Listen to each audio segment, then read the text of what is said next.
दूध वाला दूध देने के लिए आता है या बाजार से थैली में भी दूध खरीद कर लेकर आते हो, तो उस दूध को अच्छे पात्र में रखते हो जिससे वो दूध खराब ना हो, फटे ना, बेकार ना हो।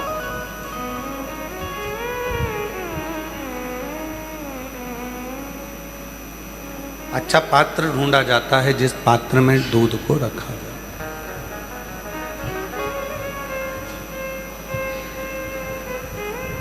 थोड़ा भी पात्र यदि गंदा होगा तो दूध उसमें सुरक्षित नहीं रह सकता।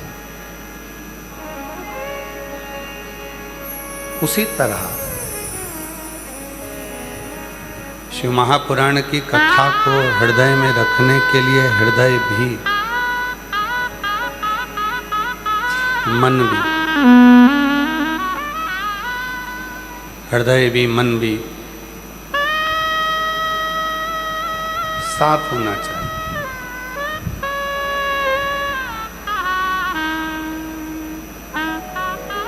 दो कुत्ता होते हैं, दो तरह के कुत्ते हैं, दो तरह का श्वान है, कुत्ता है। एक कुत्ता चेन से बंधा हुआ है, अपने मालिक की सुनता है, मालिक जो कहता है वैसा कुत्ता करता है।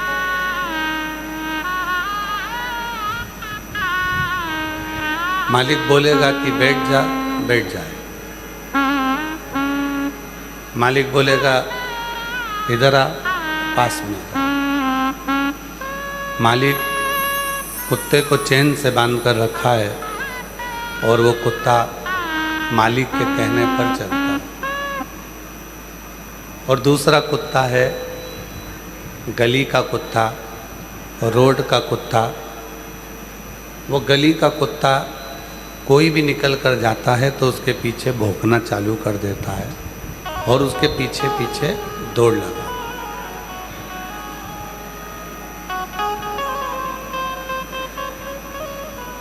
बोलो सही है कि गलत है? जम के तो बोलो। दो कुत्ता है, एक चेन से बंधा हुआ है, मालिक के कहने पर चल रहा है, मालिक बोले वो वैसा करता। और दूसरा कुत्ता गली का है, घूम रहा है। कोई आया मोटरसाइकिल वाला, उसके पीछे पड़ गया, साइकिल वाला आया तो उसके पीछे पड़ गया। तुम निकल कर गए तो तुम्हारे पीछे भों भों कर कर पड़ गया, तुम्हारे पीछे चलने लगा।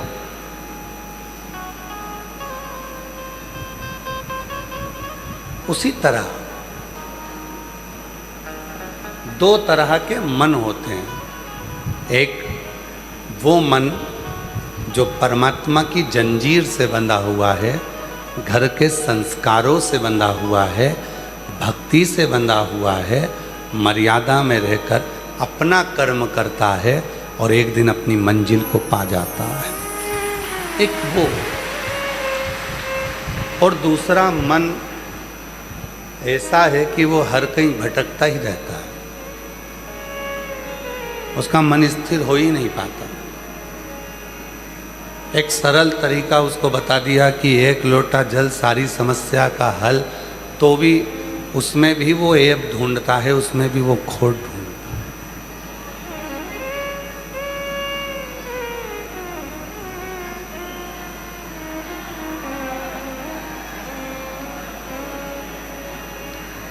उसमें भी वो ऐब ढूंढता है, उसमें भी वो खोट ढूंढता है। मन भटक रहा, उसका मन स्थिर नहीं है, वो मन डोल रहा है, भटक रहा है। और वो मन भटक रहा है इसलिए वो परमात्मा तक नहीं पहुंचा। प्रयास करो अपने मन को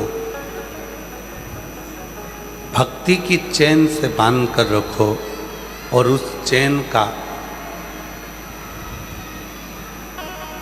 एक हिस्सा उस ईश्वर के हाथ में दे दो कि वो ईश्वर हमको संभाल कर रखे। वो ईश्वर हमको साथ कर रखे। स्पीकर बढ़ाओ भीतर के बीच वाले। भक्ति एक ऐसी चैन है जिस भक्ति की चैन से मन को बांधा जा सकता, और भक्ति की चैन से जब मन बंध जाता है तो समझ लो कि फिर ईश्वर को मिलने में देरी नहीं लगती, वो ईश्वर मिल जाता है।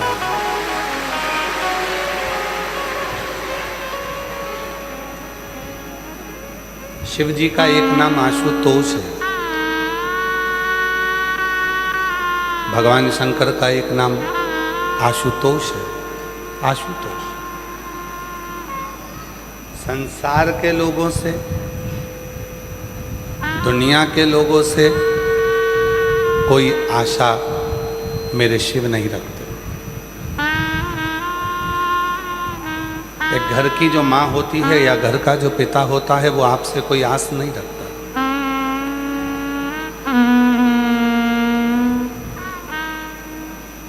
वो आपसे कोई आस नहीं रखेगा। घर का जो पिता है, घर की जो माँ है, वो कोई आस नहीं रखती, पर इतना जरूर चाहती है कि मेरे बच्चे मेरा मान करें, सम्मान करें, सत्कार।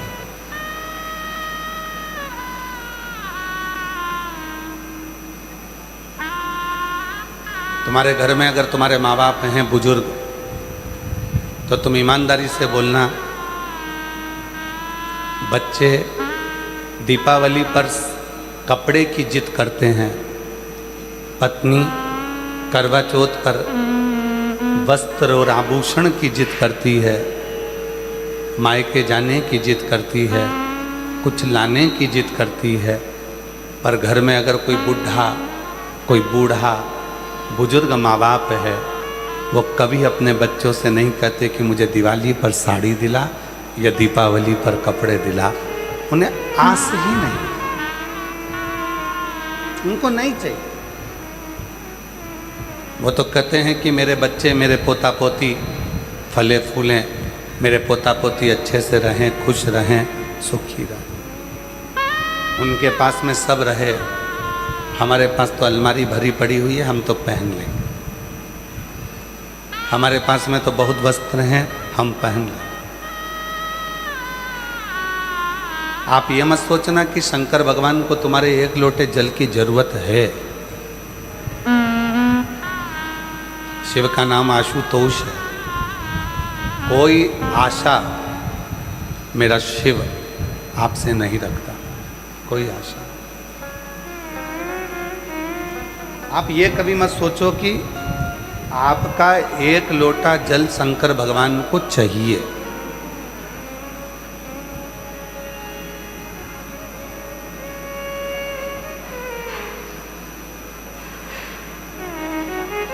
आप ये कभी मत सोचो कि आपको शंकर भगवान आपसे बेलपत्र मांग रहे हैं या शिव को बेलपत्र चाहिए। नहीं चाहिए।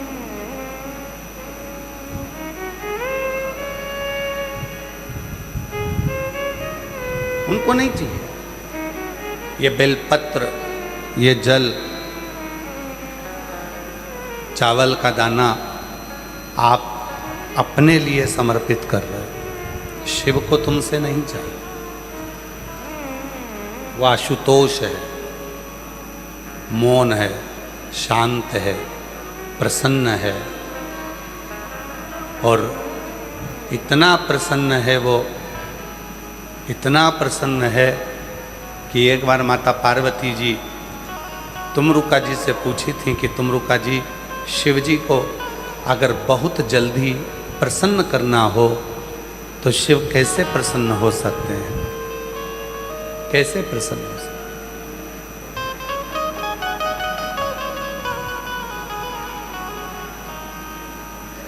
शिव कैसे प्रसन्न हो सकते हैं? ये माता पार्वती जी ने तुमरुका जी से पूछा था।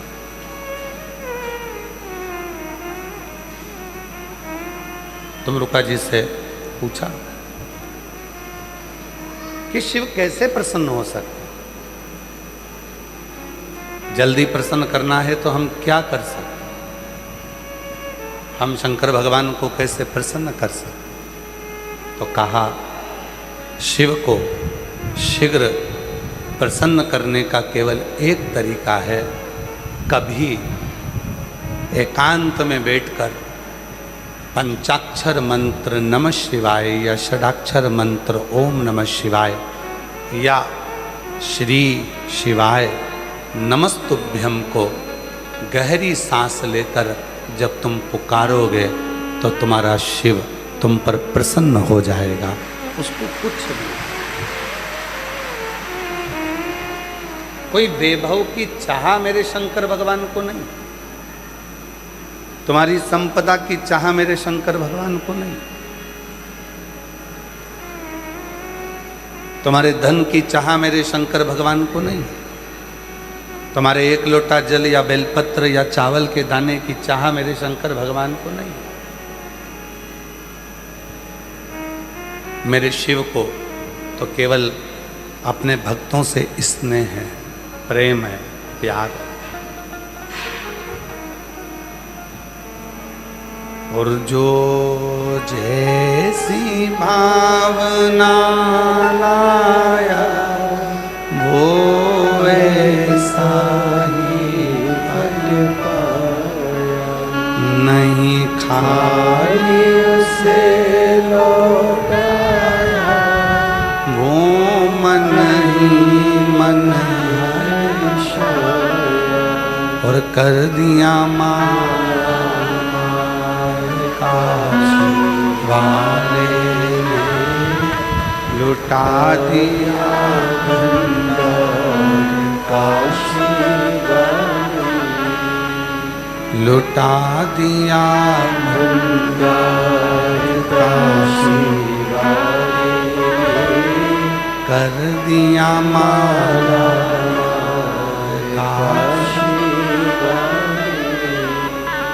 ना तुम्हारे धन की चाह है, ना तुम्हारे वैभव की चाह है, ना तुम्हारी बेलपत्र की चाह है, ना तुम्हारे जल की चाह है, ना तुम्हारी संपदा की चाह है।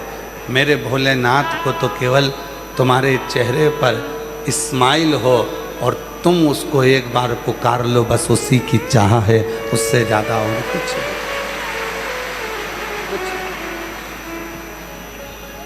बच्चा क्या करता है? बच्चा मम्मी को अगर प्रसन्न करना है, बच्चे को अगर मम्मी माँ से अगर दूध ग्रहण करना है, दूध पीना है, तो क्या बच्चा पहले मम्मी के पास जाकर मम्मी को टॉफ़ी खिलाएगा क्या? या मम्मी को आइसक्रीम खिलाएगा तब मम्मी उसको दूध पिलाएगी?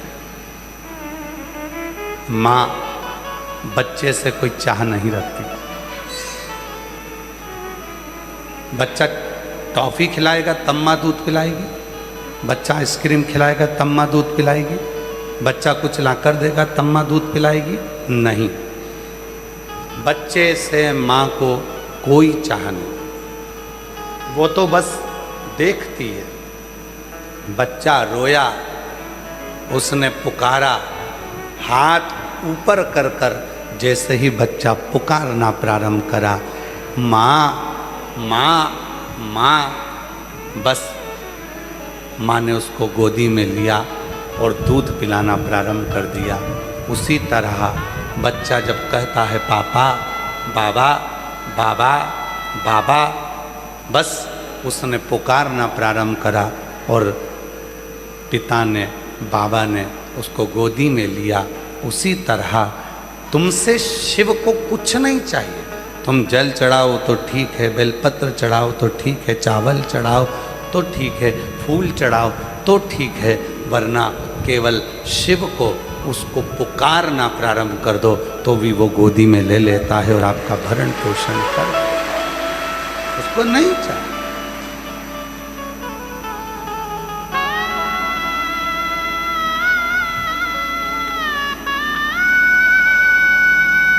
तुम्हारे नगर में, तुम्हारे गांव में जितने मंदिर बने हुए हैं सब में जाइए, भगवान के प्रत्येक मंदिर में जाओगे तो कुछ ना कुछ लेकर जाना पड़ेगा।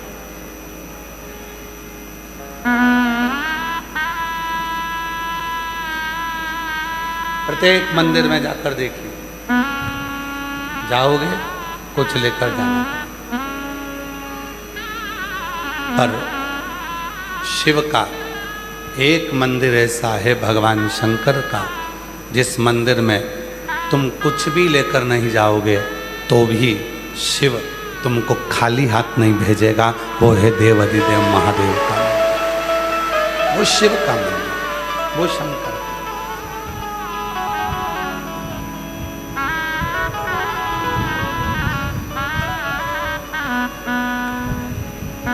वो खाली भेजता ही नहीं है, तुम लाए तो भी, ना लाए तो भी, बस उसको भजो। ये लाइट लगी है ना, इसका एक खटका है। ये पंखे लगे हैं ना, इसका भी एक खटका है। दोनों का खटका अपन एक साथ बंद करते हैं।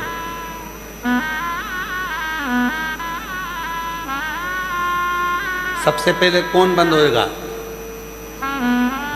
लाइट का खटका बंद करा तो सबसे पहले लाइट 1 सेकंड में बंद, और पंखे का खटका बंद करा तो पंखा एकदम बंद हो जाएगा क्या? जम के बोलो नहीं। बंद करने के बाद भी पंखा थोड़ी देर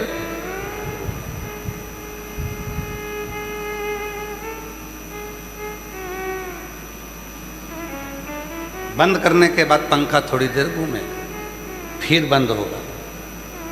जैसे लाइट का खटका बंद करा, पंखे का खटका बंद करा तो लाइट एकदम बंद हो जाती है, पंखा थोड़ी धीरे धीरे बंद होता है। उसी तरह 2 तरह के शिव जी के भक्त होते हैं, एक लाइट की तरह, एक पंखे की तरह। लाइट की तरह जो भक्त होता है, एक बार कथा सुनने के बाद, शिव पुराण सुनने के बाद उसके अंदर इतना विश्वास हो जाता है कि फिर वो कहीं नहीं भटकता। एक लोटा जल लेकर मंदिर जाना चालू कर देता है, शिव की आराधना करना प्रारंभ कर देता है, शिव की भक्ति करना प्रारंभ कर देता है, शिव की भक्ति में डूब जाता है। और दूसरा भक्त पंखे की तरह होता है, खटका बंद कर दिया तो भी वो घूमता ही रहता है। मतलब उसने कथा सुन ली, सुनने के बाद भी उसके अंदर अभी विश्वास पक्का नहीं हुआ तो भी भटक रहा है। किसी ने बताया वहाँ चले जाइए काम हो जाएगा, कोई ने कहा वहाँ चले जाइए काम हो जाएगा, कोई ने कहा वहाँ चले जाए ये काम हो जाएगा, तो भी वो पंखे की तरह भटक ही रहा है, घूम ही रहा है। मतलब वो अभी लाइट नहीं बना, अभी तो वो पंखे की तरह केवल भटक रहा है। यहाँ चले गया, वहाँ चले गया, वहाँ चले गया, सब दूर भटक कर देख लिया तो भी काम नहीं हुआ। किसी ने पूछा क्यों? सीहोर गया था? हाँ गया था। कितनी बार हो आया? क्योंकि तो 1-2 बार हो आया, पर हमारा काम नहीं बनया। नहीं काम नहीं बनया तो मतलब तो तेरे अंदर तू अभी पंखे की तरह घूम रहा है, मतलब तेरा मन अभी स्थिर होकर कंकर में शंकर को नहीं देखा। जिस दिन 5 कंकर की पूजन करे और तू एक कंकर जो उठाए, उस कंकर में भी तुझे शंकर नजर आने लगे और तुझे लगे कि अब मेरा बेड़ा पार होगा, समझ लेना कि वो शिव। अब तू पंखे की तरह नहीं घूमेगा, अब तू लाइट की तरह हो गया। 1 मिनट में चालू ने 1 मिनट में, अब तू भटकेगा नहीं, अब तू विचलित नहीं होगा। दिन भर मोबाइल पर रील आती है और हम दिन भर भटकते हैं। वो मन, फिर वही वाली बात आ गई, मन उसी कुत्ते की तरह हो गया, गली वाले, कभी इधर किसी के पीछे जा रहा है, कभी किसी के पीछे जा रहा है। दिन भर रील आती है मोबाइल पर, किसी ने कहा शिव जी पे चढ़ा जल मत पियो, तो उसके मन में शंका हो गई, मैं तो इतने दिन से पी रही थी। सीहोर वाले बाबा ने कहा, फिर किसी ने कह दिया मंदिर मत जाओ शंकर के, कोई ने कह दिया कि गर्भवती नारी शिवलिंग को हाथ न लगा, कोई ने कह दिया शंकर भगवान का ये मत करो, कोई ने कह दिया शंकर भगवान का मत करो। शंभू काहे उंगली का बाबा चल रहा है, उसको चलने दो। शिव जी को ये कर दिया, वो कर दिया और फिर भटक गया महाराज,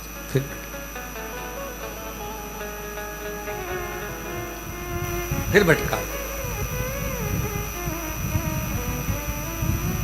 और जो भटका वो मन विचलित हो गया, मोबाइल खोला, उसमें देखना चालू करा, उसमें देखा तो बस फिर मन में आ गया कि ये इधर ऐसा, ये उधर ऐसा, एक उधर ऐसा और उधर ऐसा, फिर भटक गया। हमारे निखिलेश जी एक लाइन गाते हैं ना, वो ये मन बड़ा चंचल है कैसे तुझे समझाऊं, जितना तुझे समझाऊं उतना ही मचलता। बड़ा चंचल है कैसे तेरा भजन करो, ये मन बड़ा चंचल है कैसे तेरा भजन करो, जितना से समझाओ, जितना इसे समझाओ उतना ही मचल जाए। भोले तेरे चरणों की, शंभो तेरे चरणों की, गर धूल जो मिल जाए, सच कहता हूँ बाबा, सच कहता हूँ बाबा, तकदीर बदल जाए, सच कहता हूँ बाबा, तकदीर बदल जाए। भोले तेरे चरणों गर धूल जो मिल जाए। ये चरण की धूल जो मिली, हमारा मन स्थिर हो गया। मन को स्थिर कर, रीलें बहुत आएंगी, लोग शिव जी के मंदिर से तुमको भटकाना चाहेंगे, शंकर जी से तुमको दूर करना चाहेंगे।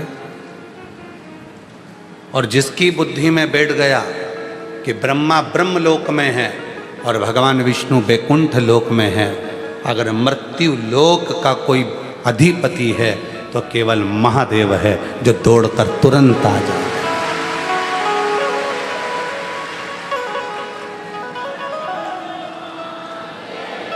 एक बहू ग्वालियर में रहती है, एक बहू छत्तीसगढ़ रायपुर में रहती है, और एक बहू तुम्हारे घर से केवल 15 किलोमीटर की दूरी पर रहती है। सबसे पहले कौन सी बहू आएगी? रायपुर वाली आ जाएगी क्या? नहीं। ग्वालियर वाली आ जाएगी क्या? नहीं। जो 15 किलोमीटर दूर है वो बहू दौड़ कर आ जाए पास में। और एक बहू तुम्हारे घर में भी रह रही है, वो 15 किलोमीटर वाली भी आएगी, उससे पहले वो घर वाली बहू तुरंत निकल कर बाहर आ जाएगी। मम्मा क्या हो गया? पापा क्या हो गया? तुरंत। अब ब्रह्मा ब्रह्म लोक में, भगवान विष्णु बैकुंठ लोक में, मृत्यु लोक में पृथ्वी पर अगर कोई है तो वो देव अधिदेव महादेव हैं, जो तुरंत दौड़ कर आ जाते हैं और तुम्हारा दुखड़ा मिटा जाते हैं। तुरंत एक क्षण की देरी नहीं करता, वो अपने भक्त के लिए दौड़ पड़ता।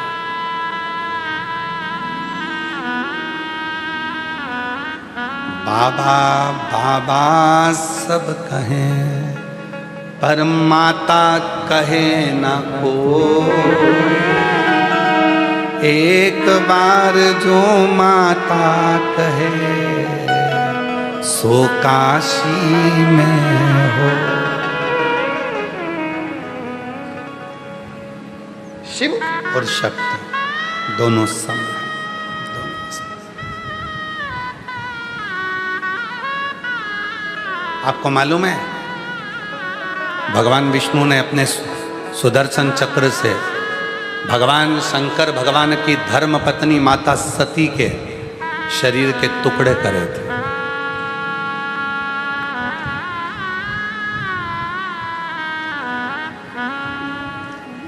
बावन शक्तिपीठ का निर्माण हुआ।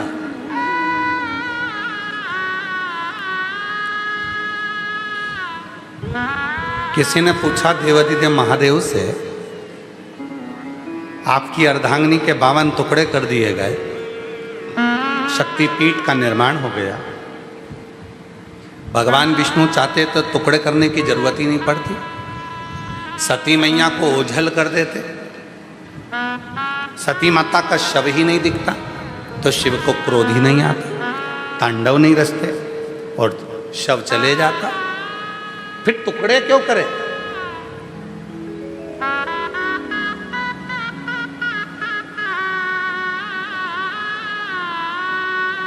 जैसे भगवान श्री राम जी महाराज ने अपनी पूरी लीला करी और अपने शरीर को त्यागा, तो वो शरीर राम जी का कभी मिला? जम के बोलो जरा, नहीं। भगवान कृष्ण ने पूरी लीला करी और भगवान ने अपना शरीर त्यागा, भगवान कृष्ण का वो शरीर मिला? जम के बोलो, नहीं। जितनी जितनी लीला हुई उस लीला में शरीर नहीं मिला। फिर सती माता के साथ उमा माता का शरीर नहीं मिला, कात्यायनी का शरीर नहीं मिला, कुष्मांडा का शरीर नहीं मिला, स्कंदा का शरीर नहीं मिला, फिर माता सती का ये शरीर, और जिसके 52 टुकड़े हुए और 52 शक्तिपीठ का निर्माण हुआ, तो ये क्यों हुआ? ये प्रश्न बड़ा भारी था।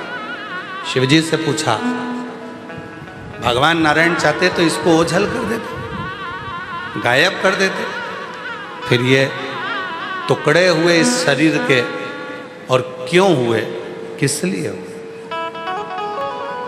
क्यों, किस लिए? तो कहा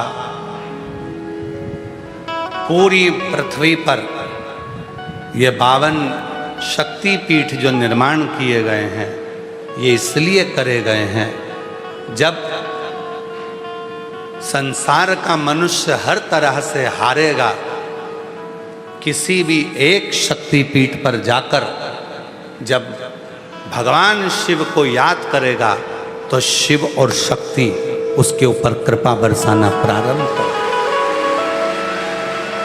करुणा करना। 52 शक्तिपीठ में से एक शक्तिपीठ पर भी साल में अगर एक बार भी आप जाते हैं और वहाँ पर भगवान शंकर के मंत्र का उच्चारण करते हैं, नमः शिवाय, ओम नमः शिवाय, श्री शिवाय नमस्तुभ्यम, भगवान शिव के नाम का उच्चारण करते हो, तो वहाँ पहुँचते से ही आपको वो बल मिलना प्रारंभ हो जाता है कि आप जिंदगी में कभी कहीं हारते नहीं। पर लोग करते क्या हैं? देवी का दर्शन करने जाते हैं तो वहाँ आवाज़ लगाते हैं, जय माता दी, जय माता दी, जय माता दी, जय माता दी।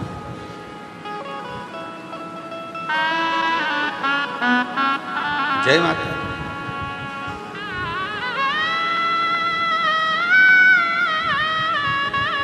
बहन घर में आई है राखी पर, रक्षाबंधन पर आपकी बहन आपके घर में आई है, 15 दिन से रुकी है। प्रैक्टिकल कर कर देखना एक बार, बहन से एकदम अचानक जाकर कह देना, वो जीजा जी आए हैं, बहन के चेहरे पर प्रसन्नता आ जाएगी। ये तो कल आने वाले थे तो आज कैसे आ गए? मुख पर प्रसन्नता होगी, हंसी आएगी, प्रसन्न हो जाएगी। पति का नाम सुनते से ही पत्नी प्रसन्न हो जाती है और शिव का नाम सुनते से ही 52 शक्तिपीठ प्रसन्न हो जाते, 52 शक्तिपीठ प्रसन्न हो जाते। एक शक्तिपीठ पर भी अगर शिव के नाम का उच्चारण हो, वहाँ की जो ऊर्जा, वहाँ की जो शक्ति होती है वो कम नहीं होती, कम नहीं।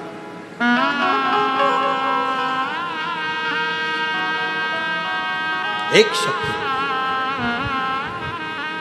कल हम आशीष जी को और समीर जी को कह रहे थे कि मौका लगे 12 ज्योतिर्लिंग तो कथा चल ही रही है। हर साल की एक बिटले सेवा समिति की एक ज्योतिर्लिंग में कथा होती है। पहले उज्जैनी हुई, ओमकारेश्वर महाकाल, ओमकारेश्वर हुई, काशी हुई, देवघर वैद्यनाथ जी हो गई। ऐसी कथाओं के क्रम 12 ज्योतिर्लिंग के तो साल में एक बार चलते ही हैं। हमने उनसे कहा कि कम से कम साल में एकाध कथा ऐसी होना चाहिए जो किसी शक्तिपीठ पर हो, जहाँ माँ सती का कोई अंग गिरा हो और वहाँ शिव की कथा हो तो शिव और शक्ति बल देती है। और वो ऊर्जा जब कोई व्यक्ति लेकर जाता है, शिव और शक्ति दोनों का ही आशीर्वाद, दोनों उसके जीवन में एक सुख का अनुभव हो।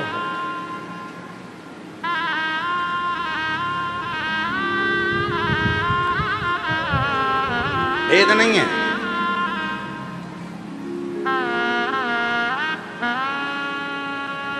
पंद्रह तारीख से गुप्त नवरात्रे प्रारंभ हो जाएंगे। भेद नहीं है।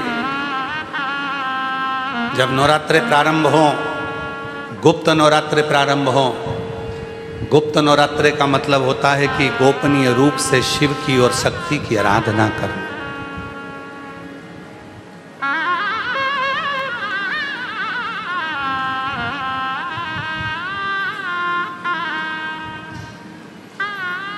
गोपनीय रूप से शिव और शक्ति की आराधना करो।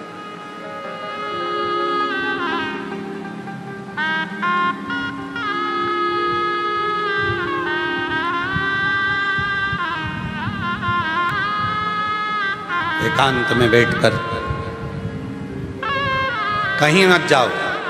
तुम्हारा मन करे गुप्त नवरात्रे में 24 घंटे में से अगर 5 मिनट निकाल लो और 5 मिनट बैठकर कुछ मत करो। अपने हाथ में भी अगर एक गुप्त रुपया, कोई सिक्का, 1, 2, 5, 10 जो भी सिक्का तुम्हारे पास में हो, चांदी का हो या 1 रुपया का हो या सोने का हो या हीरे का हो, जो भी हो तुम्हारी मर्जी, या अपना ये रुपया जो आप लोग आरती में चढ़ाती हो, कोई सा भी 1 रुपया अपने हाथ में रखकर बेलपत्र के साथ अगर प्रतिदिन शिव के मंत्र का जाप करती हो और माँ आदिशक्ति के नाम का एक दीपक शिव के मंदिर में अगर लगा देती हो या देवी के मंदिर में शिव के नाम का दीपक लगा देती हो और वो रुपया, वो बेलपत्र 9 दिन तक अपने हाथ में रोज रखना है। 5 मिनट रखो, 2 मिनट रखो और उस रुपए और बेलपत्र को अपने पास रखो। 9वां दिन पूर्ण हो, बेलपत्र शिव को समर्पित कर दो और वो रुपया शिव जी को स्पर्श कराकर वापिस अपने हाथ में लेकर अपनी अलमारी में या तिजोरी में रखो। वो गोपनीय गुप्त नवरात्रे आपकी जीवन में ऐसी संपदा देता है कि जीवन में वैभव की कमी नहीं। शिव और शक्ति इन दोनों की साधना, उन दोनों की साधना। गुप्त नवरात्रे ये नहीं कर सकते तो थोड़े से अनार का रस या अनार के दाने, थोड़े से 2-4 दाने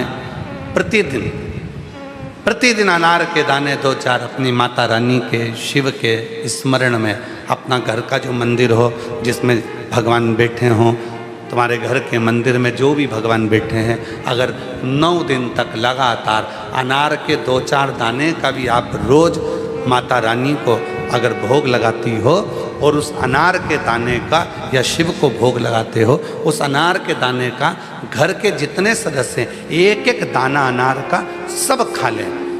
शरीर में रोग कैसा भी हो वो रोग समाप्त होकर ही रहता है। गुप्त नवरात्रे शिव और शक्ति की आराधना के होते हैं। शिव और शक्ति, शिव और शक्ति की आराधना, शिव को भजने के लिए। बाबा बाबा सब कहे और माता कहे न कोई। एक बार जो माता कहे सो काशी में हो। जो माँ का स्मरण शिव के सामने करे और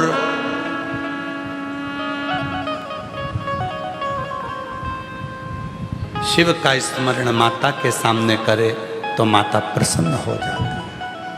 प्रसन्न। कल कथा में कहा था, स्मरण में होगा आप लोगों के, देवी को प्रसन्न करने के लिए अग्नि की जरूरत पड़ती है और शिव को प्रसन्न करने के लिए जल की जरूरत पड़ती है। कल की कथा में कहा था। जितने देवी के उपासक हैं या अष्टमी नवमी पूजने वाले हैं वो कंडा जलाकर, गोबरी जलाकर, गाय का गोबर सूख जाता है उसको जलाकर उसमें धूप छोड़ते हैं। मालपुआ या पूड़ी या खोट या सब्जी जो भी बनता है उसको छोड़ते हैं। अष्टमी नवमी पर पूजन करते हैं, धूप देते हैं, अग्नि में छोड़ते हैं। क्यों छोड़ते हैं? क्योंकि देवी अग्नि से प्रसन्न होती है और शिव जल से प्रसन्न होता है। जल से, देवी अग्नि से और शिव जल से प्रसन्नता। उसकी प्रसन्नता हमें सुख देती। सुख केवल 4 नवरात्रे होते हैं, 2 गुप्त होते हैं, एक चैत्र का होता है, एक शरदी होता है। केवल 4 नवरात्रे ऐसे होते हैं जिन नवरात्रे में शिव जी के मंदिर में अगर दीपक भी लगाया जाता है तो लंबी बत्ती का लगाया जाता है। बाकी के समय में शिव के मंदिर में गोल बत्ती का दीपक लगता। क्यों? कहते हैं 64 योगनियां। आपको पहले भी कहा था, आज फिर अच्छे से समझ लीजिए। ये शिवलिंग है, ये जलाधारी है, ये पानी बहता है, बीच में अशोक सुंदरी है, राइट में गणेश जी हैं, लेफ्ट में कार्तिकेय हैं। शिवलिंग के ऊपर जो जल टपकता रहता है वो शिव जी की 5 लड़कियां जया, विषहरा, शामली बारी, दौतली, देव है। ये पीठिका पार्वती जी का हस्त कमल। ये पीठिका पार्वती जी का हस्त कमल। इस पीठिका के नीचे जितना मोटा भाग रहता है, शिवलिंग जहां रखा है उस पीठिका का जितना मोटा भाग, जहां से पानी नीचे गिरता है, जितना मोटा भाग होता है, इतने पूरे मोटे भाग में मां आद्य शक्ति के 64 योगनियां यहां पर विराजमान होती है। जब हम जल समर्पित कर कर लंबी बत्ती का दीपक नवरात्रे में लगाते हैं तो ये 64 योगनियों की जो शक्ति है, 64 योगनियों का जो फल है, देवी की आराधना और साधना का जो फल है, भले हमने व्रत करा नहीं करा, भले हमने पूजन करी नहीं करी, भले हम नवरात्रे में कोई व्रत साधना तप नहीं कर पाए, कोई बात नहीं, पर जिसने शिव को जल चढ़ाया, ये जल बहकर यहाँ से निकलेगा। वहीं पर सम्मुख में शिव के लंबी बत्ती का घी का यदि दीपक लगाया, और कितना दीपक, दीपक कैसा, तो कहा जब हम शिव को नवरात्रे में केवल दिया लगाने के लिए जाते हैं, लंबी बत्ती होती है तो उस दिए के अंदर घी को ज़्यादा नहीं भरा जाता, केवल बत्ती को डुबोया जाता है और उस दिए में रखा जाता है, जलाया जाता है। शिव और वो 64 योगनियां जो यहाँ विराज रही हैं, यहाँ शिवलिंग, माँ आदिशक्ति दुर्गा भवानी, गणेश जी, कार्तिकेय, अशोक सुंदरी, शिव जी की 5 लड़कियां और ये 64 योगनियां, और 64 योगनियों के बाद में ये जल बहकर जाता है जितनी दूर तक, यहाँ 33 कोटि देवताओं का स्थान होता है। इसलिए हम जब लंबी बत्ती का दीपक लगाते हैं जल चढ़ाकर नवरात्रे में, तो शिव की आद्य शक्तियाँ हमको सुख प्रदान करना प्रारंभ कर देती हैं और हमारे भंडार में कोई कमी नहीं होने, वो भंडार की कमी को दूर।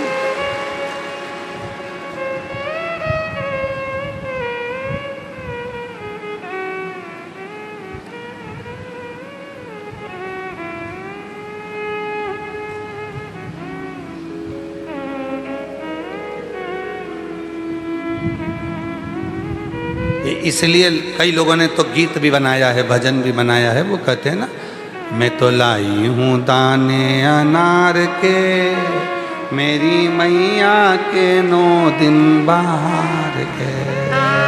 मैं तो लाई हूँ दाने अनार के, मेरी मैया के 9 दिन बाहर के। माँ आद्य शक्ति की आराधना साधना के साथ शिव की साधना हो तो वो बल देती है, वो बल देती है।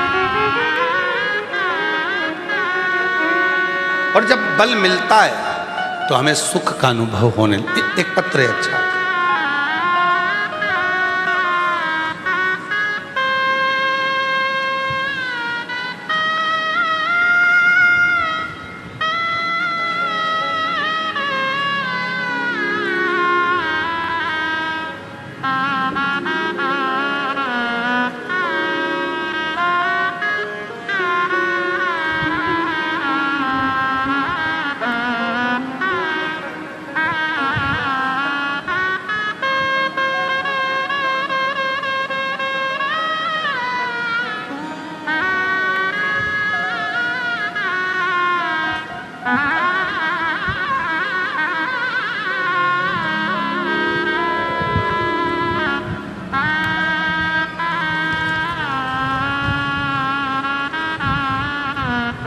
मेरा नाम अर्चना तिवारी है।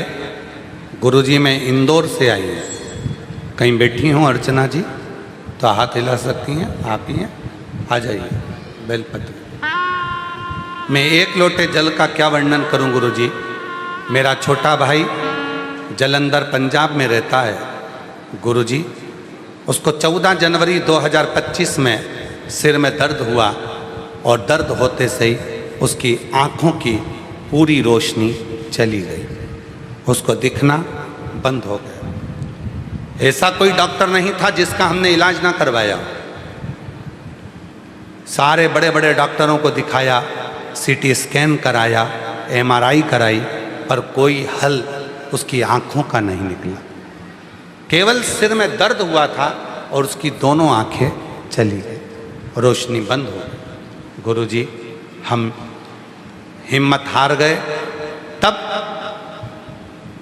आपके द्वारा बताया गया रात्रि को 9:15 वाला उपाय, 1 लोटे जल में आंवला का डालकर शिव को समर्पित करना और उस जल को, चढ़ाए हुए जल को शरीर से लगाना। गुरुजी हम तो नहीं जानते कि आप कथा करते हो या शिव कथा करते हैं, पर इतना जरूर है कि वो 9:15 वाला जो उपाय था हमें बहुत बाद में मालूम पड़ा। सीटी स्कैन, MRI, आँखों के डॉक्टर, पंजाब के सब जगह डॉक्टरों को दिखाया, पर कोई हल जब नहीं निकला तब हिम्मत हार कर आपका वो 9:15 वाला उपाय करा और उस जल को चढ़ाकर, जो आंवले के जल वाला उपाय है, उसको 9:15 पर कर मेरे भाई की आँखों में लगाना प्रारंभ करा और उसके शरीर पर जो लगाया 15 मिनट भी नहीं हुए और उसकी दोनों आंखें वापस आ गई।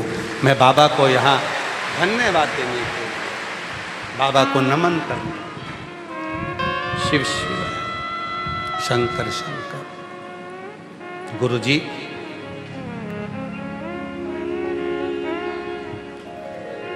बाबा शिव सबकी सुनता है। एक पत्र और है, मेरा नाम नमन, मेरा नमन प्रणाम। मेरी पत्नी का नाम सुनीता तिवारी है। नेहरू नगर ललितपुर उत्तर प्रदेश की रहने वाली हूँ। कहीं बैठी हों तो हाथ हिला सकती हैं। मेरी पत्नी का नाम सुनीता तिवारी, नेहरू नगर ललितपुर उत्तर प्रदेश से आई हैं। कहीं बैठी हों तो हाथ हिला सकती हैं। गुरुदेव उत्तर प्रदेश की रहने वाली हूँ। मेरी कोई संतान नहीं थी, 25 साल हो चुके थे शादी होने के, संतान का सुख नहीं हुआ। गुरुदेव तब किसी के कहने पर सफ़ेद आंकड़े की जड़ का उपाय किया। 25 साल तक जब संतान नहीं हुई, आ जाओ बच्चे को लेकर, आ जाइए। 25 साल तक जब औलाद नहीं हुई तब किसी के कहने पर सफ़ेद आंकड़े की जड़ का उपाय किया और बाबा ने ऐसी कृपा करी गुरुदेव, टीवी के सामने कथा सुनती, वहाँ की मिट्टी को अपने गर्भ पर लगा लेती। लोग मुझे देखकर हंसते, किसी और वाला बाबा की कथा सुनकर आसन उठाती और वहीं की मिट्टी को पेट पे लगा लेती। बाबा, शिव पुराण की कथा में कुछ तो है बाबा, वरना 25 साल कितने डॉक्टर, कितने वेद, कितने आयुर्वेद, सबको दिखाया, सब जगह से खाली आई और केवल टीवी के सामने कथा सुनकर उस मिट्टी ने ऐसा कमाल कर दिया कि 25 साल के बाद मेरे घर में जुड़वा बच्चों ने जन्म लिया। एक लड़का एक लड़की, दोनों जन्म लिए। 25 साल के बाद मेरे घर में जुड़वा बच्चों ने जन्म लिया, एक लड़का एक लड़की। आज मैं बाबा को धन्यवाद करने के लिए आई हूँ। बाबा कि तू सुनता है, हमको नहीं लगता कि शिव कैसे सुनता है, पर इतना जरूर है बाबा, जब भी कुबरेश्वर बाबा का नाम लिया जाए और श्री शिवाय नमस्तुभ्यम कहकर शिव पुराण की कथा सुनी जाए तो बाबा टीवी के सामने बैठकर भी गोदी भर देता है। मेरे पति का नाम मुकेश तिवारी है, मेरा नाम सुनीता तिवारी है। हम नेहरू नगर ललितपुर उत्तर प्रदेश से यहाँ आए हैं। शिव शिव है, शंकर शंकर।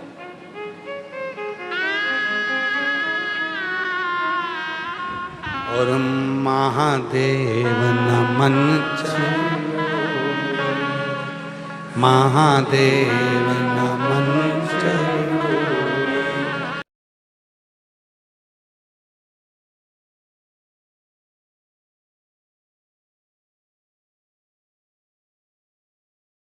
बोला करो, अच्छे से बोला करो, जिससे बाबा सबकी झोली भरे तो तुम्हारी भी भरे। महादेव नमन स्वीकार कीजिए, सबका किया है मेरा भी उद्धार कीजिए, उद्धार है त्रिपुंडधारी, है त्रिशूलधारी, है त्रिपुंडधारी, है त्रिशूलधारी। चरणों में तेरे बाबा जी पावन है चारों धाम, चरणों में तेरे पावन है चारों, तेरी देव करते वंदना, पूजे सितारा, तेरी देव करते वंदना, पूजे सितारा।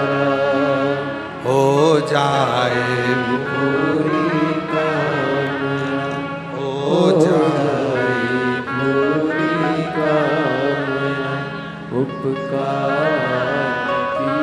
आप ही के भाई पंजाब में रहते हैं, जिनकी दोनों आंखें चली गई थी और शिव की कृपा से, बाबा की कृपा से पुनः वापिस आइए घर। जोरदार ताली।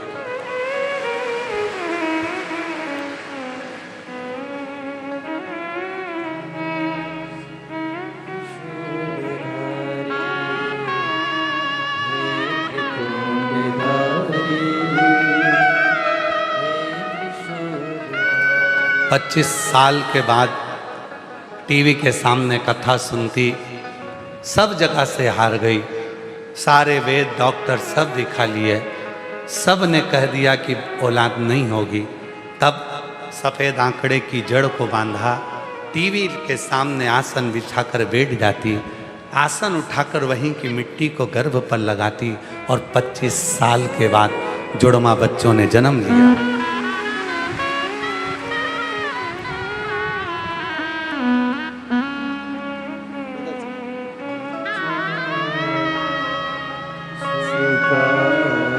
जोरदार ताली बजाइए। शिव सबका किया है मेरा उद्धार कीजिए, उद्धार कीजिए। कुंडधारी है त्रिशूलधारी, हे त्रिकोणधारी, हे त्रिशूलधारी। चरणों में तेरे बाबा जी पावन चारों धाम। चरणों में तेरे बाबा जी पावन चारों धाम। तेरी देव करते वंदना, पूजे सीताराम। तेरी देव करते वंदना, पूजे सीताराम। हो जाए पूरी कामना, हो जाए पूरी कामना। उपकार कीजिए, सबका किया है मेरा भी उद्धार कीजिए, उद्धार कीजिए। 48 से 50 के बीच में उम्र है। अब विचार करिएगा जरा, 48 से 50 के बीच में उम्र में कोई आस लगी रहेगी क्या औलाद की? सत्य बोलो। 48 से 50 की उम्र हो जाए और विचार करा जाए कि अब बाबा हमको औलाद दे दे। अच्छा, तुम लोग शिव जी की परीक्षा बहुत लेते हो महाराज। अब तुम तो बैठ जाते हो आसन लगा करके, हमारी गोदी भरो, और बाबा को भरना पड़ती है। हमने एक बात पहले भी कही, आज फिर कहते हैं, जितने लोग चाहे टीवी पर कथा सुने, चाहे मोबाइल पर सुने, चाहे पंडाल में बैठकर कथा सुने, आप सब जब जब कथा सुनते हो ना, तो भोलेनाथ जी को भी टेंशन हो जाता है, इतने सारे सुनेंगे तो इतने सारों को 3 महीने में देना पड़ेगा, प्रदान करना।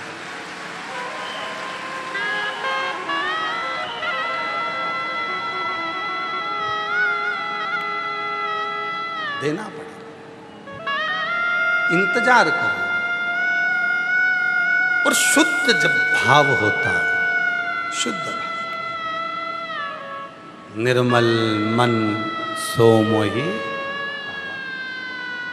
जब शुद्ध भाव से हम भगवान को भजते हैं, पुकारते हैं, वो सुनता है।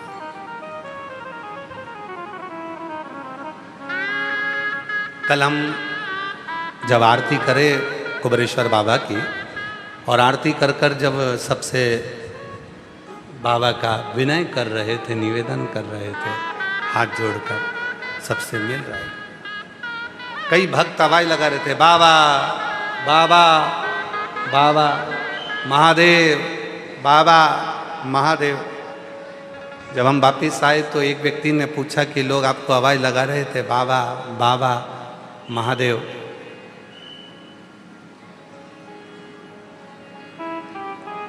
आप रुके नहीं। हमने कहा वो हमको नहीं कह रहे थे, वो कुबेरेश्वर बाबा से कह रहे थे, क्योंकि झोली वो भरे।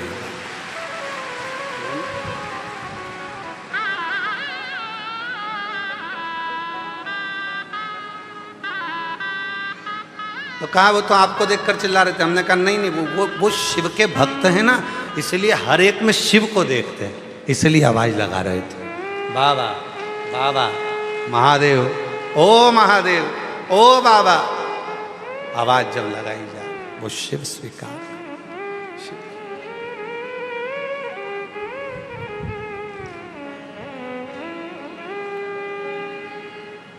एक भरोसा। तुमरुका जी ने कहा सबसे सरल तरीका यदि शिव को पाने का है तो एकांत में बैठकर उसके मंत्र का उच्चारण करना प्रारंभ, उसको पुकार। आज कथा की शिवरात्रि है, कल कथा यही 1 बजे से 4 बजे तक होगी और विराम हो जाएगी। कथा की शिवरात्रि है, कुबेरेश्वर बाबा की भूमि है। भले आप टीवी पर सुन रहे हो, चाहे मोबाइल पर सुन रहे हो, चाहे बाबा के इस पवित्र प्रांगण में पंडाल में सुन रहे हो, और इतना विश्वास जरूर है कि मेरा बाबा आपको खाली नहीं रखेगा, झोली जरूर भरेगा।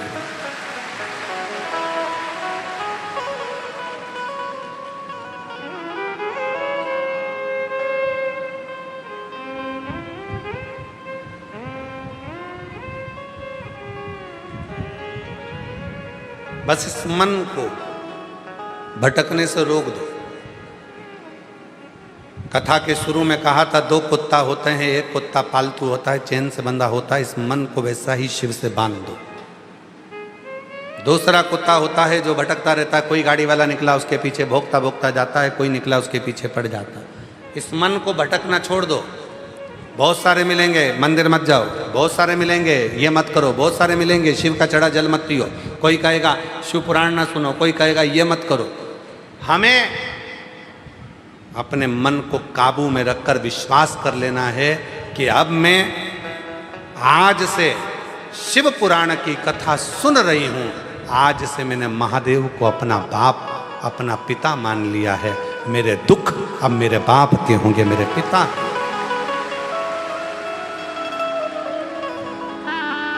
घर में चढ़ाऊं, चाहे मंदिर में चढ़ाऊं, चाहे बेलपत्र के पेड़ के नीचे चढ़ाऊं, चाहे शमी के पेड़ के नीचे चढ़ाऊं, पर 1 लोटा जल चढ़ाऊंगी और मेरे बाबा को मैं रिझाऊंगी। और अब जो देगा, जिस समय पर देवासुर संग्राम हुआ, उस देवासुर संग्राम के समय पर सब कुछ, देवासुर संग्राम के समय पर सब कुछ समाप्त हो गया था। जब युद्ध होता है धीरे धीरे, आप तो देख रहे हो दूसरे देश में युद्ध चल रहा है और अपने यहाँ गैस की कमी हो गई। दूसरे देश में युद्ध चल रहा है, डीजल पेट्रोल की कमी हो जाती है।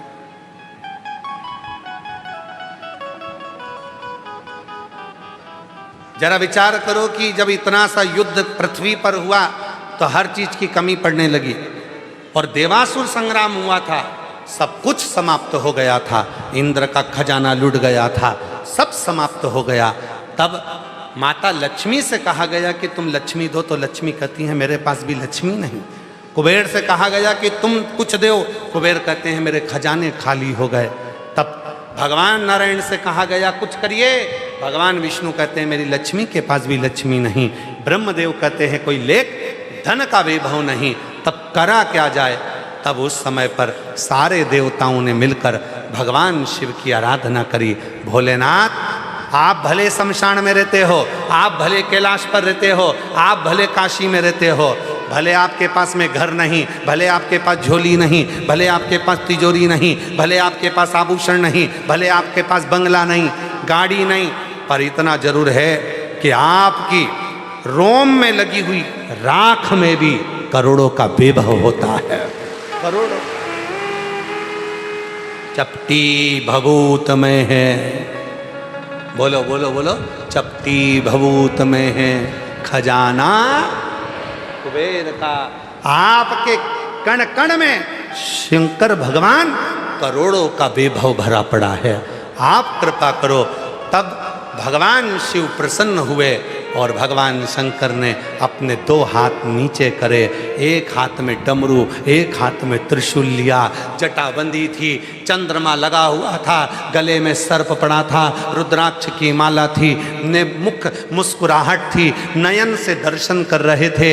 एक तरफ लक्ष्मी बैठ गई, एक तरफ कुबेर बैठ गया, और भगवान कुबेरेश्वर महादेव ने, कुबेर भंडारी ने अपना भंडार लुटाना प्रारंभ